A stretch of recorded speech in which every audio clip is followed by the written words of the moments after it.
প্রধানমন্ত্রীর রাজনৈতিক উপদেষ্টা মির্জা আব্বাসকে অপরাধমূলক ভয়ভীতি দেখানো ও মানহানির অভিযোগে এনসিপির মুখ্য সমন্বয়ক নাসির উদ্দিন পাটোয়ারির বিরুদ্ধে করা মামলায় আদালতে হাজির হতে সমন জারি করা হয়েছে।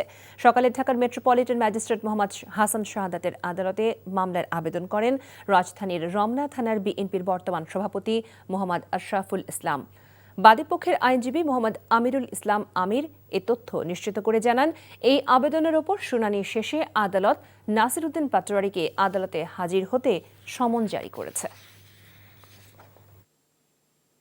ও সারাক্ষণ সারাদিন এসব অশ্রাব্য ভাষা, অকথ্য ল্যাঙ্গুয়েজ ব্যবহার করতেই থাকবে। আবাল বৃদ্ধ বনিতা থেকে শিশু থেকে শুরু করে সবাই এই নোংরা ভাষাগুলি শিখবে। এটা কি খুব ভালো? দেশের জন্য, নাগরিকদের জন্য ভালো, সমাজের জন্য ভালো? আমাদের কি কোনো দায়বদ্ধতা নেই?